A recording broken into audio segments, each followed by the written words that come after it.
What's up, everyone? I'm Anthony, and welcome to Let's Play Course Party Book of Shadows. Okay, it apparently feels the need to launch into this. Okay, anyways, I did say back when I recorded the first game that I would play all three of them. Now, since it is on PSP as well, it's also being emulated, so maybe bugs or whatever, but I also have the save state, so there is plus sides to it. Now, there was a cutscene at the beginning of basically Naomi going crazy because nobody can remember Seiko. But it was before the title screen, so I wasn't running my capture stuff. Ah, what lovely weather. I wonder how Ayume's faring at school today. I hope she's enjoying herself. The spirits seem unusually active again, though. And there's that old sense of unease, too. The same one Ayume and I have been feeling all our lives, but stronger than ever. I don't like it one bit. I can sense its presence. It's gotten very, very close. But that's preposterous, right? I'm probably just imagining things. Maybe it would be best if I talked to her about it. I only hope nothing bad happens. Episode 1, Seal.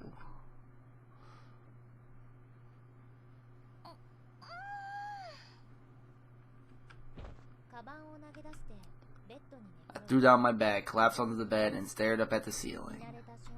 These were my familiars, the familiar lighting, the familiar patterns I knew so well, and that familiar stain in the corner.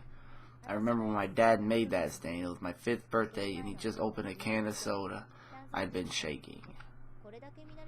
Staring up at my ceiling was something I've done a million times before, but today it felt strange, like I'd just come from doing the exact same thing. And I'm not talking a general act of laying in bed and looking up, but a more specific sense that I'd experienced this singular moment in time once before.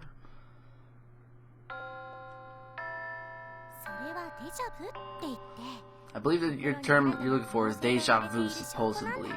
Deja vu signifies that a new destiny has just been born within you. So congratulations, Nakashima. You may be a whole new person now. So said the class rep, making light of the situation in her usual creepy way, but maybe she was right. I had been more cognizant of my actions since then. Usually, if I pay too much attention to every little thing I do, I begin obsessing, and then I just give myself a headache and end up calling it quits. But this deja vu was real, and it was far stronger than it had any right to be. This wasn't your run-of-the-mill spooky feeling. It was all encompassing.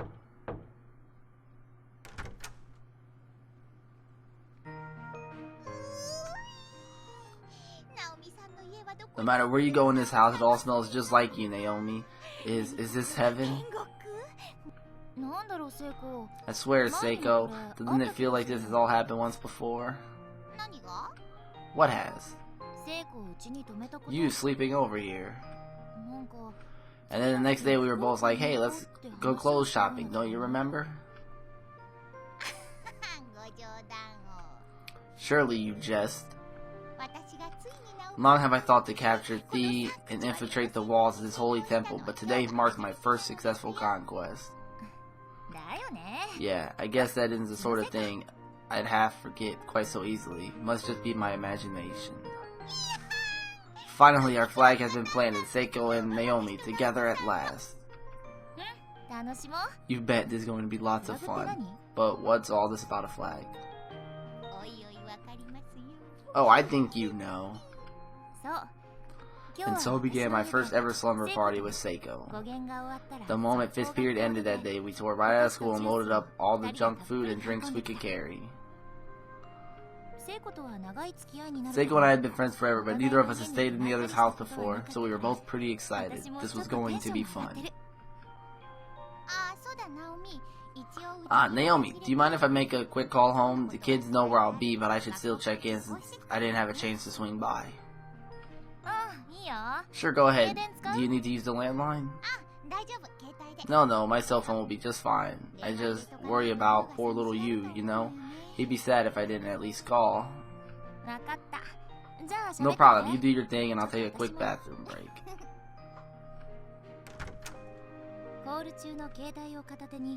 I exited my room, glancing behind me to see Seiko holding her cell phone to her head with one hand, while flashing me a peace sign with the other. The mere idea that there'd be a friend waiting for me in the room when I got back was just so exciting. Oh, the things we could talk about that night. Where would we start? What story should we tell? Yeah, okay, it looks like Dad's going to be late coming home tomorrow, so I'll head your way after the festival cleanup and all the goodbyes. Lies. Then we can get ready for Dad's special surprise together, okay? Yep. Give all my love to the others and make sure you all tuck in tight tonight so you don't catch colds. Take care, you. They holding up okay? Sure are, which means I've got nothing to worry about. I can enjoy my time with you to the fullest. Got something in my eye. It's driving me crazy. Sounds like you're ready to have some fun. And I'll bet you are too. So what should we talk about?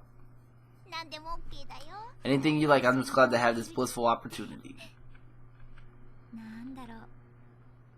I really can't say why I felt so shy and embarrassed. The two of us were always together after all. Changing the setting from school to my personal space just seemed to bring us a lot closer. I found myself staring at Seiko's face as if studying it. Did she always look like that? This one's someone who regarded me as a friend. All kinds of inane thoughts were swimming through my head, and for some reason they were making me really nervous. Hey, you know what we've got?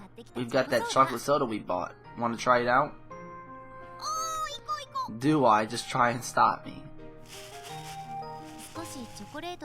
I took out the bottle we purchased and poured its fizzy contents into 2 cups. It had the faintest tinge of chocolate cover, but was otherwise clear.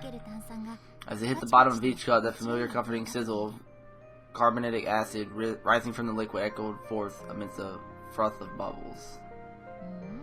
Well, it's sure a pretty color, but what do we do with the rest of it if it sucks? We take it with us to school tomorrow and offer it to everyone. Maybe like we're being real nice, see? Hey, that's a good idea. Alright, here you go, Seiko. Thanks. Okay, let's drink it down on the count of 3. Sounds good. 1, 2, 3. Damn, that's good. I don't know how I'd feel about that. Before I knew it, we were up to our old tricks, talking on and on like we always did at school. We smiled and laughed and felt joy at all the same things. Spending this time together, we could each forget all our troubles for a while. This was the kind of friend that comes along only once in a lifetime. I was starting to get really sentimental and had no idea why. I certainly couldn't admit it to her, though, or I'd never hear the end of it.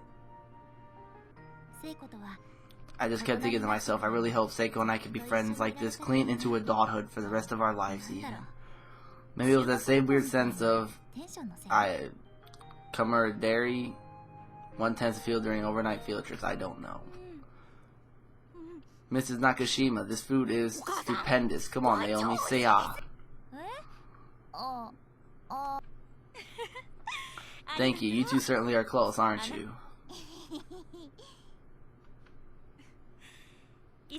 I've heard so much about you, Shinihara, that I felt I simply had to meet you one of these days. Naomi's been talking about me, has she? All the time. During meals, you're always a hot topic around here.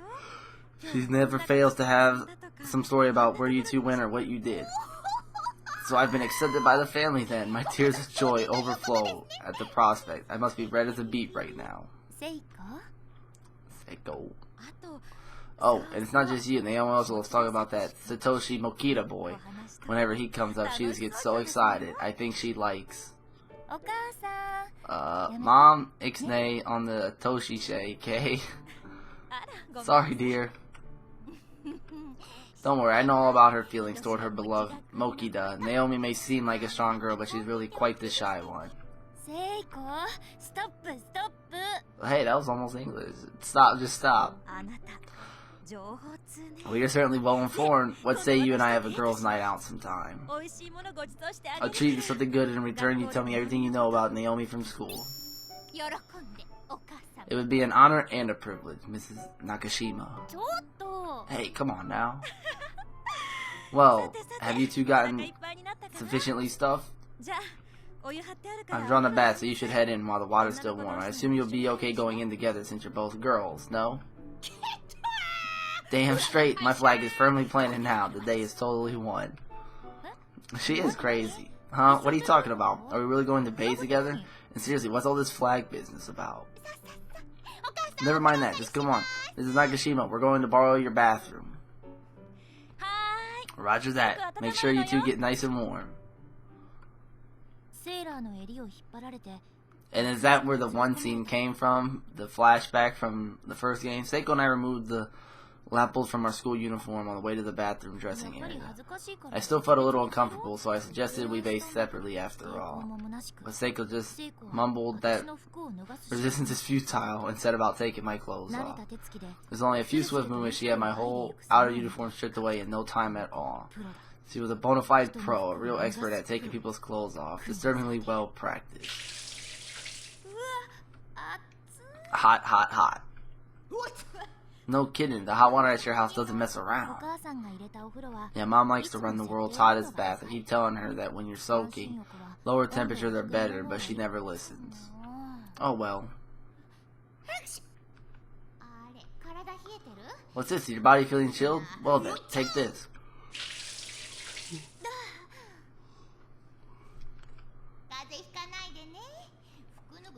You're gonna catch cold if you're not careful. You got to be quicker at taking off your clothes, Naomi. Come on, don't be shy. Here, look this way. Seiko has such a dumb, self-satisfied expression on her face as she scooped up water in the basin and dumped it over our heads. I think you're unshy enough for the both of us. I mean, you're the one who tore off all my clothes like they were paper. Well, I do bathe my little brothers every day, so I've gotten pretty good at speed stripping other people. Ah, okay, that makes sense, actually. Anyway, you need to loosen up. Let's take this opportunity to deepen our friendship. Yes, yes. You've really broken me out of my shell. Now, how about I wash your back? Have a seat. Yes, please.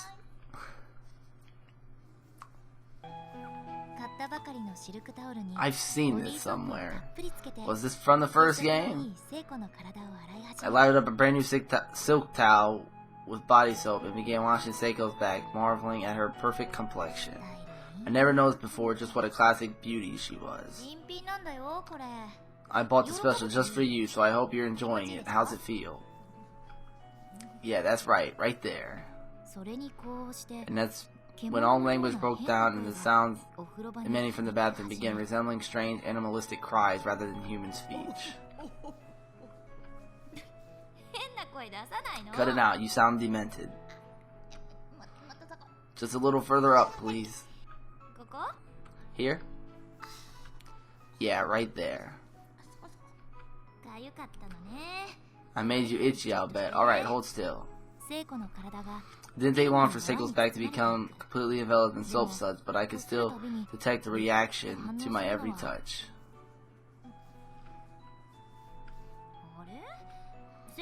Don't tell me you're ticklish. Yes, the secret's out. I'm really, really ticklish. Well, in that case, it's a thorough washing you shall get. So you're on the offensive today, are you? Wait, stop! What was that? I couldn't hear you over the sound of my furious finger work. I was on for sure, and nothing was going to stop me from giving Seiko's back the full treatment. After all, homeroom today was spent setting up the culture festival, so we both got pretty dusty. A nice scrubbing is exactly what we both needed. Stop squirming, hold still.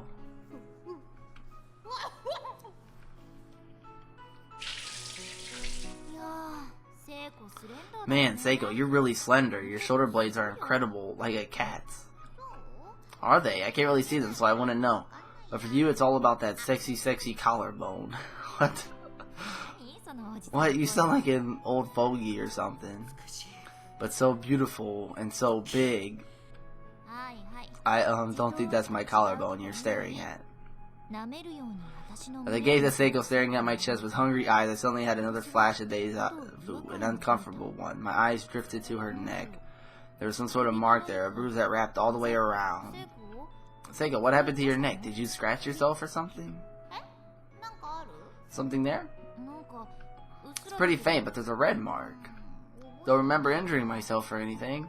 The bruise on her neck, though slight, looked less spotty than you'd expected if made by a human hand. It seemed more even like it came from cloth. Probably a result of wearing her kimono cord tied around her neck all day for the red bean soup stand.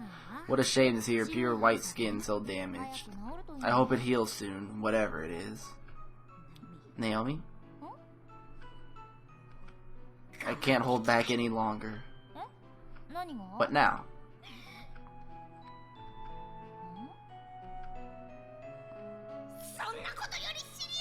I just gotta grab that ass. Of course, here we go again.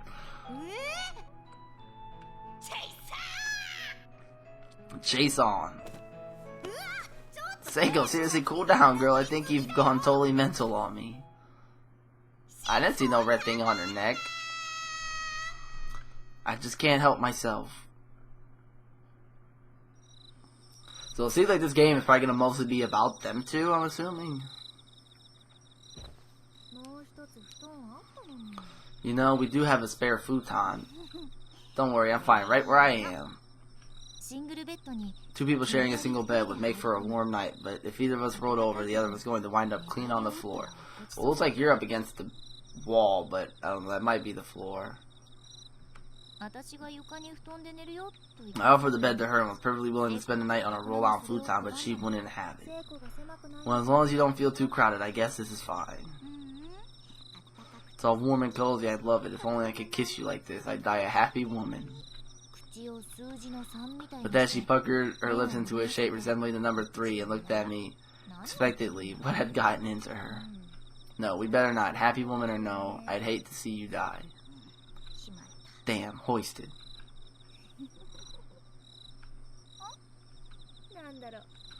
I was just thinking, this is really fun. It was around that point when I started to realize the truth about Seiko.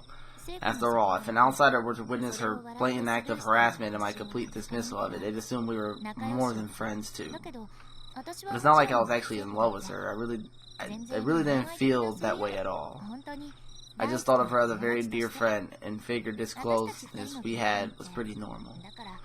It seemed natural, in fact, that her behavior would lead to a third-party misunderstanding every now and again, and I just had to set the record straight. But honestly, even when situations like that arose, they were pretty fun in their own strange, silly sort of way. You know, this is the first time I've ever had a friend over. This is my first sleepover, too. Sure beats lying in bed alone, I'll tell you what. You okay? I might have slapped you a little too hard back there.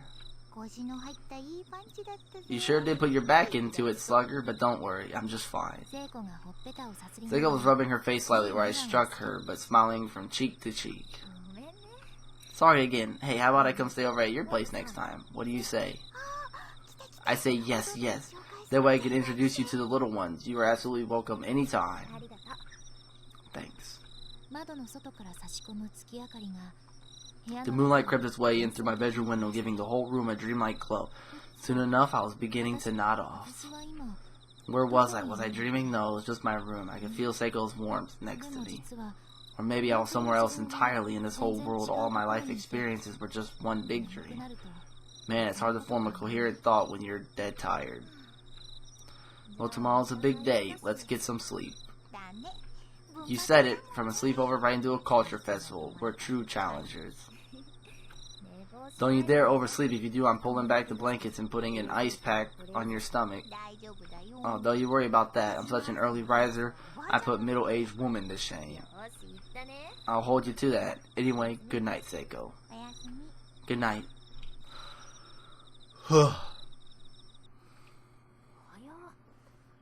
Wow, that was quick. Seiko must have been exhausted. I could hear her calm, telltale grunts and rhythmic breathing signifying that she was out cold and it was contagious. I couldn't get over just how much her warmth her body was generating. The previous night was so cold, but this was perfect. She was like a hot water bottle. So warm. Whoa, you're awake? I can hear your voice even from the deepest sleep, Naomi. You've experienced that before during class, remember? Is that some kind of ESP or something? And wait, were you sleeping during class? That's not good. Hey, I have a question.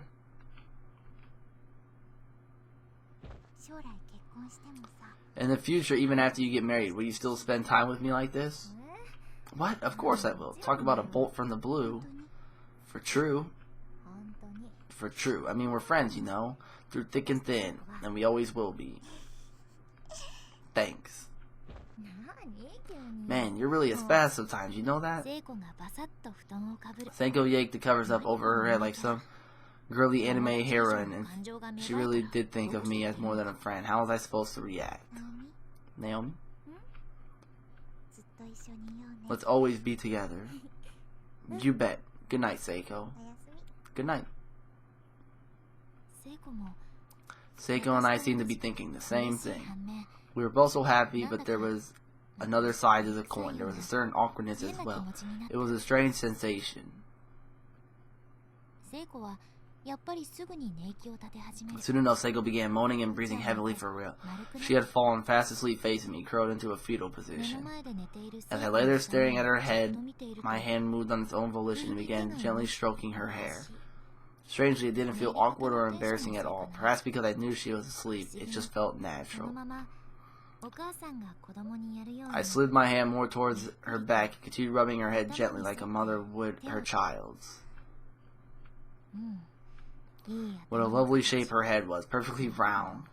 I just kept stroking her hair, thinking about this and that. Suddenly, she clung to me and buried her face in my chest. Was she still half awake? What a strange scene this was, but just for tonight, I was willing to let it slide. There. Good girl, good girl.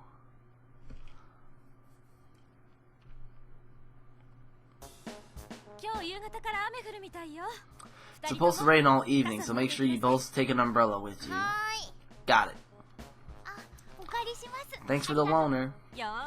Have fun today, and Shinohara, you be sure to think about where to go on that date of ours.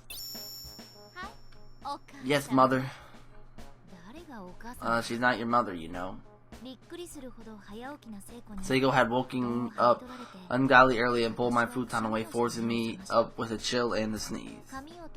We both combed our hair and put on our school uniforms and scarfed on the breakfast my mom had made and flew out of the house. If we didn't hurry, we'd be late for setting up.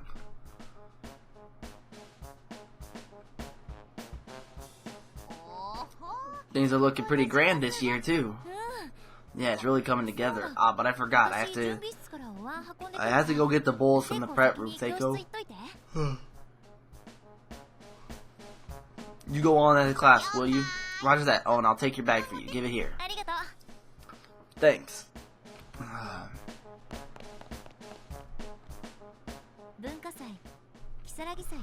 It was the day of the Culture Festival, or Kisaragi Fest. Our school has a whole lot of history to it, and this festival has been a part of it for ages.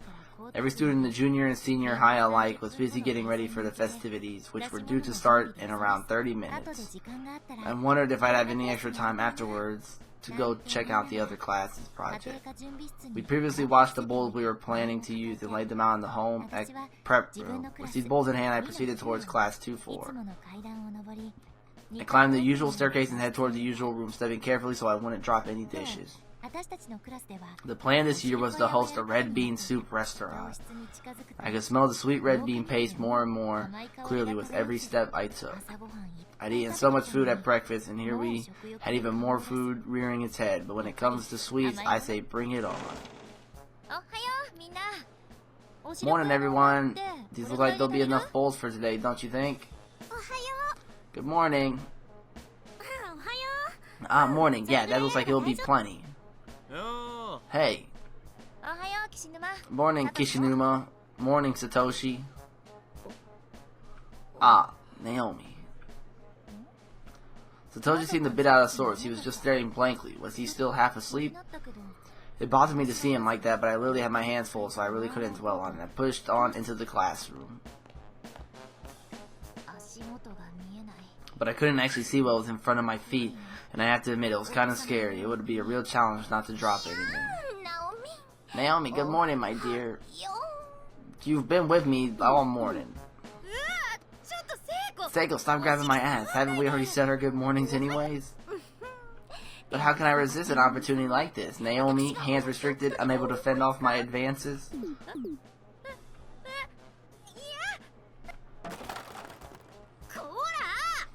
Look what you did. Oh, no, that's no good. Our tableware has to be kept clean. Guess we'll just have to go wash it all again. Here, I'll help. Thanks, sorry for the trouble. And so began the cultural festival. All day we wore the clothes Suzumoto prepared for us and served red bean soup to our schoolmates. She had a lot of costuming experience, having worked on that side of things in the drama club for quite some time. She even did the sewing herself, putting all her practice to test, and the kimonos she prepared for us really were all of exceptional quality. So good, in fact, that they became a centerpiece for us, bringing in students from the junior and senior high divisions alike. It made for a busy day. When we weren't tending to customers, we were chasing after that slacker, Kishinuma, or taking time to check out some of the other class projects. In the end, not only did we have a really fun day, we also wound up being the most popular classroom in the whole festival. All in all, a rousing success. Finally, the clock struck 6. As our busy day drew to a close, we all stood around talking. We kept saying we should clean up, but that kind of didn't happen.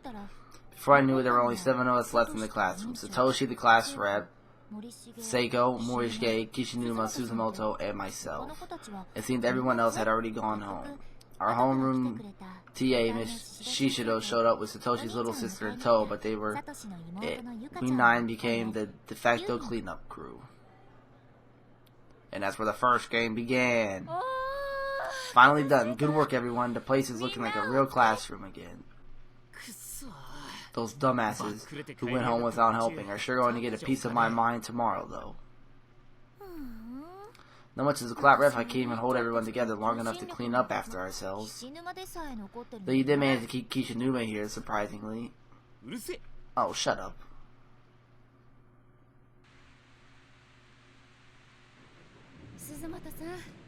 Suzumoto, I just want to say it's been really fun having you here these last few months.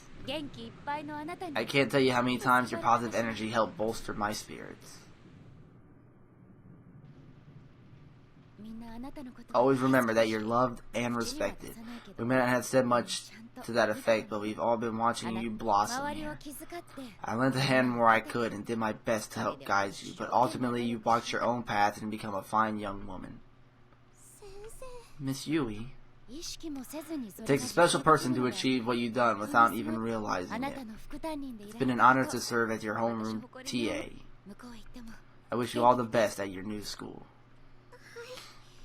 Thank you.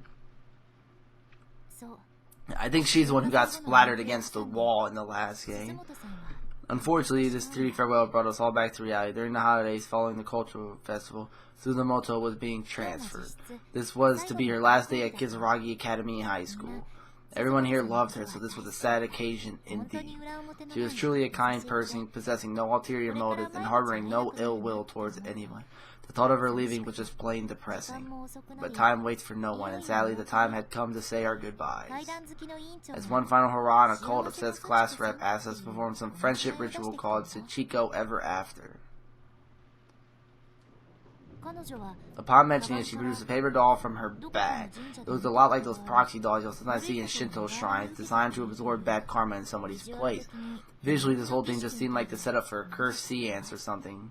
Science, or I don't remember. It was kind of scary, and I wasn't the only one who thought so. This is, well, it's a charm that I found on the internet. If we do it right, then all of us will be together forever. Or we'll always be friends anyway. That's the gist of it. Well, you can be friends even though she moves away. Interesting. So how does it work? No, don't do this. Seriously, don't do this. It's dangerous. Our lives are on the line. So this is the one ending. I got this ending. Satoshi. Don't you think that's going a bit overboard?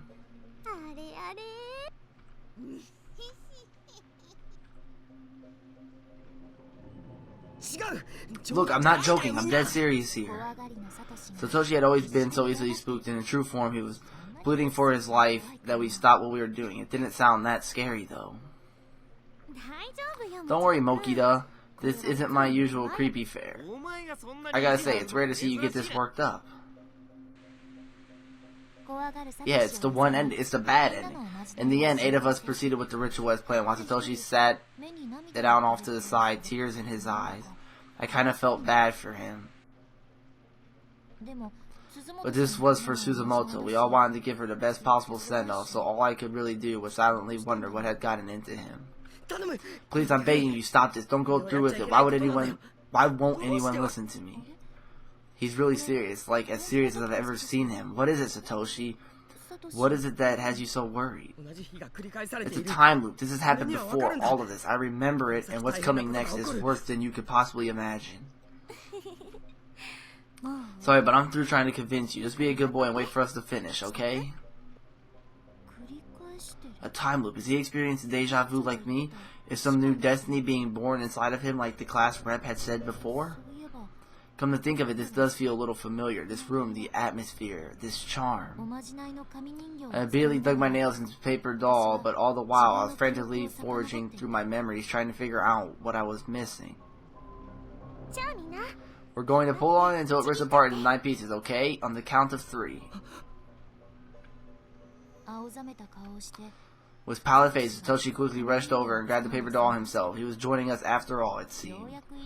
Everyone else smiled at him, as if to say, finally, you've come to your senses, but I was just starting to get a really bad feeling about this.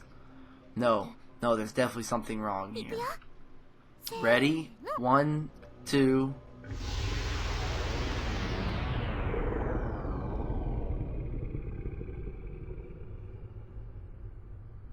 So you literally just did it again. No! As soon as I reached the hallway, I fell to my knees with a thud. No. What was that, a person? It was pitch black, but I swear it was shaped like a person. So now, it's the school informing door hung open near me, and in my panic state, I swore I'd seen a black shadowy figure within it. So it's kind of summing up 1. Because that's when she was being chased, and I died for the first time.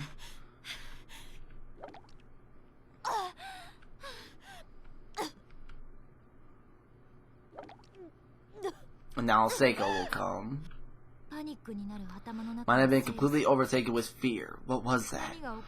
What just happened? That dark misty entity came toward me and entered my body from every orifice. It came in through my ears, through my mouth, felt an enormous lump in my throat, blocking the flow of air into my lungs and momentarily teetering me on the brink of unconsciousness. I was almost killed. It felt as if a cold hand reached into my body and grabbed hold of my life's energy, turning all my internal organs inside out and leaving me for dead. My stomach was churning, my bowels were on fire, and my legs were all twisted around themselves. Can pressure alone disrupt the human body this much?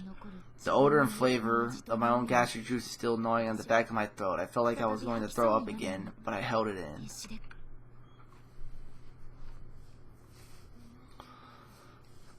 I remember this. This place, these circumstances. I've been here before. I know I have. After performing the Sachiko ever after ritual, there was a hellish noise. Even a huge hole appeared in the floor, and then here I was.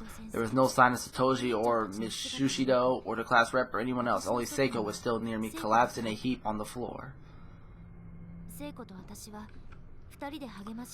and I explored the decaying building as best as we could, but there was no way out. Not a single window or outer door could be moved or even broken. Just as our last shreds of hope had begun to vanish, we suddenly heard Satoshi's little sister, Yuka, cry out from somewhere just out of sight. I sprained my ankle pretty bad and couldn't walk very well, so Seiko went off alone to find her while I rested in the infirmary. And that's when the dark shouty figure showed up and began attacking. I was scared, so very scared. My teeth were chattering and my lips were quivering as if they had a mind of their own. Why would she leave me alone like that?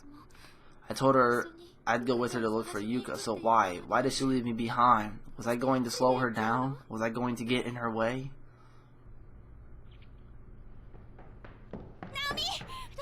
Naomi, what happened? Are you okay? Seiko. What? Oh my god, are you alright? I'm so sorry I left you by yourself. Just seeing Seiko's face quelled my shivers. Whenever she's around, I feel so at ease, and at that moment I just wanted to cling onto her and cry my eyes out. I should have just done it, but instead... Just leave me alone. Do you have any idea how scared I was? I'm sorry, Naomi. Come on, let's try to find a way out of here together. What's the point? Just forget about it. Leave it alone. We're never getting out of here. Maybe it was the safety of Seiko's presence that did it, but all the fear welling up in me suddenly turned to anger. I was like a spoiled child. Nothing good could come out of lashing out like this. Seiko didn't do anything wrong. I knew that, but I couldn't stop myself from saying what I said. She was genuinely concerned about me, and I swore to myself that I'd protect her, but my sense of reason was fighting a losing battle. You realize we've gone missing, right? How do you think my mother's going to feel? She's going to be worried sick about me, and there's nothing I can do. Naomi, please don't say things like that. It's going to be alright. Like hell it is. She's going to keep searching for me until the day I finally come home. And she has work, you know, the whole situation. It's not right. As long as I'm here, I'm nothing but a nuisance to her. I'm a terrible daughter. And we're just going to die here anyway, so all that time she spends looking for me will be wasted. By this time, my mind had been completely overtaken. I wasn't myself anymore. I was running on autopilot, horrified by the words coming from my mouth. No, I know how this ends. You're wrong. Families aren't like that. It won't be a nuisance. It won't be a burden, and you're not terrible. I don't know exactly how to say this, but when there are loved ones involved, you'll do anything for them. There it was again, deja vu. Everything was falling into place. I knew what was going to happen. I knew what fate had in store if we continued down this road. But I guess I can see where you're coming from. Your mother is a really kind person. The last thing you'd want to do is worry her. That's why we need to make sure that doesn't happen. Right, Naomi? We need to get back home. I don't know how it is for you and your family, but normal people don't work that way. No, it's happening. Seiko's going to get hanged. She's going to die. Yeah, but you know where. I have to apologize. I don't want you, of all people, to speak to me like that. Please, Naomi, tell me that's not how you really feel. Seiko.